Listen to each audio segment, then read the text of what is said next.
Assalamualaikum warahmatullahi wabarakatuh.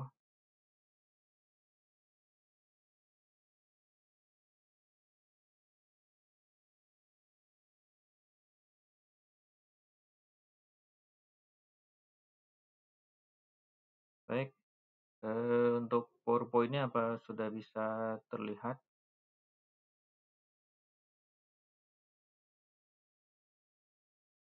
Baik, untuk materi kita pada pertemuan ini ya, mengenai dari sisi daya listrik dan energi listrik.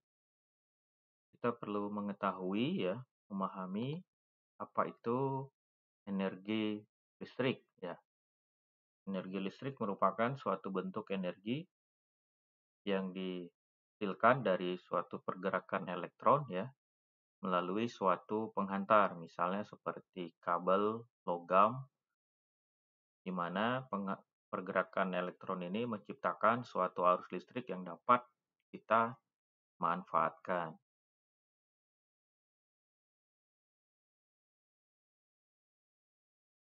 Kemudian, bagaimana keunggulan misalnya dari sisi energi listrik ya, tentu kemudahannya untuk bisa diubah ya menjadi berbagai bentuk energi.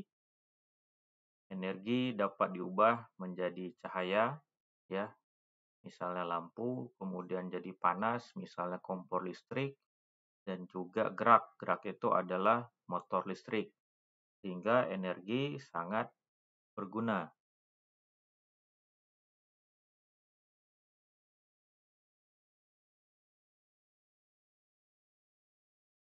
Adapun prinsip kerja dan karakteristik dari energi listrik yaitu adalah arus listrik. Arus listrik ya merupakan aliran muatan listrik ataupun jumlah elektron ya yang bergerak melalui titik tertentu dalam suatu sirkuit, di mana satuannya adalah ampere. Kemudian adanya tegangan listrik. Ini merupakan tekanan yang mendorong elektron untuk bisa bergerak dalam suatu sirkuit, dan satuannya biasa diukur dengan satuan volt. Kemudian yang ketiga adalah hambatan listrik. Hambatan merupakan properti bahan ya yang menghambat atau menahan aliran arus listrik. Biasa satuan yang diukur adalah dalam satuan ohm. Kemudian hukum Ohm merupakan hubungan antara tegangan arus dan hambatan, di mana persamaannya tegangan sama dengan arus dikalikan dengan hambatan.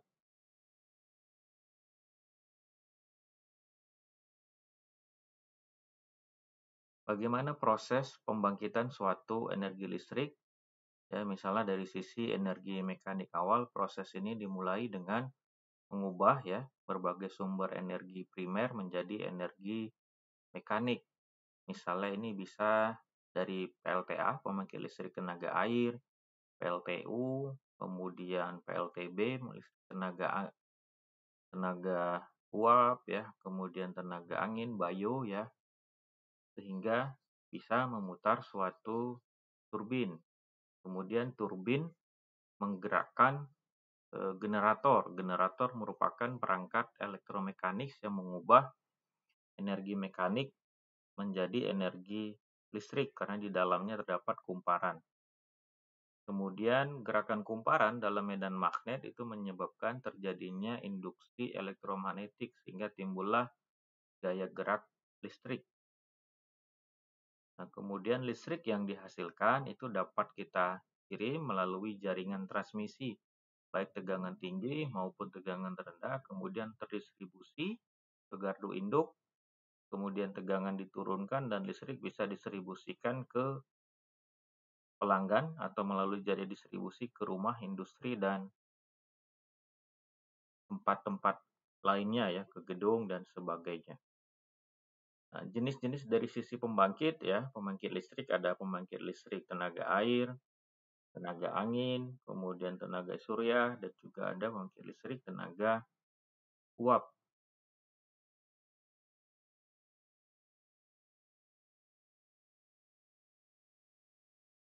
Pada transmisi itu melibatkan dari sisi pengiriman arus listriknya ya dalam jumlah besar dari pembangkit listrik ke gardu induk. Gardu induk ya merupakan tegangan listrik yang diturunkan menggunakan trafo ya, transformator. Di sini listrik siap untuk didistribusikan ke area yang lebih lokal di mana gardu induk itu fungsinya sebagai jembatan penting antara jaringan transmisi tegangan tinggi dan jaringan distribusi tegangan rendah. Setelah tegangan itu diturunkan di gardu induk, maka listrik didistribusikan melalui jaringan yang lebih kecil ke konsumen ya.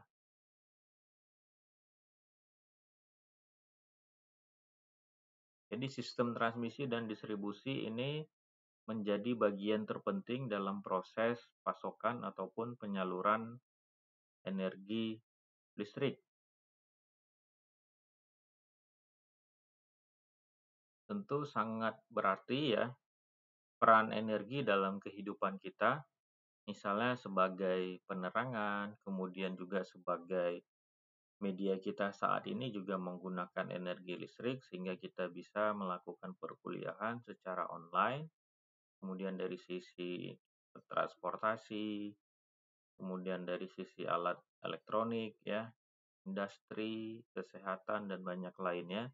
Jadi energi listrik merupakan kebutuhan dasar bagi kehidupan ya.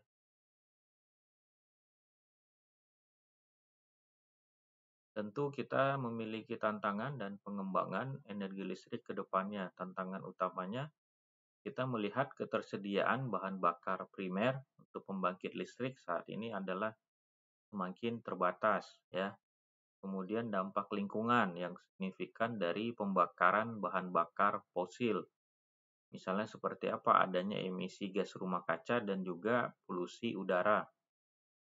Kemudian pembangunan infrastruktur transmisi dan distribusi yang mahal ya. Kemudian kebutuhan ya akan keamanan ya untuk melindungi jaringan listrik ya dari serangan cyber. Kemudian pengelolaan, bagaimana pengelolaan yang beban listrik yang bervariasi ya panjang hari. Tentu kita memiliki arah pengembangannya. Bagaimana kita bisa mengembangkan energi terbarukan, misalnya surya, angin, biomasa, panas bumi, sehingga kita mengurangi ketergantungan pada bahan bakar fosil. Kemudian kita juga bisa melakukan peningkatan efisiensi energi di semua tingkatan, ya, penggunaan teknologi elektronika daya kontrol ya untuk mengkonversi dan mengintegrasikan sumber energi terbarukan.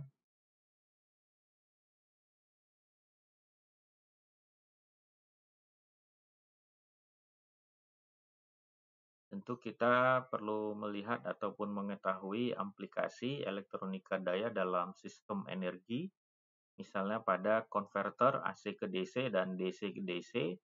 Ini digunakan untuk mengubah bentuk daya listrik arus bolak-balik ke arus searah ataupun sebaliknya ya. Kemudian dari sisi smart grid elektronika daya, di mana komponen dari smart grid itu memungkinkan kita untuk melakukan komunikasi dua arah. Kemudian dari sisi penyimpanan energi yaitu adalah baterai, bagaimana baterai bisa menyimpan energi secara signifikan, serta untuk inverter pada panel surya. Ini mengubah daya DC yang dihasilkan oleh panel surya itu menjadi daya AC, sehingga dapat kita gunakan untuk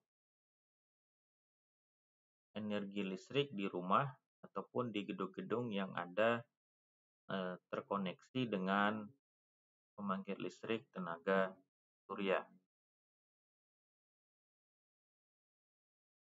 Dan maka dapat kita katakan energi listrik merupakan masa depan teknologi dan juga bagi kehidupan kita. Tanpa ada energi listrik, ya nggak tahu dunia seperti apa. Paling tidak dengan ada energi listrik, ya kita bisa berkomunikasi, kemudian kalian bisa berkomunikasi melalui media elektronik ya,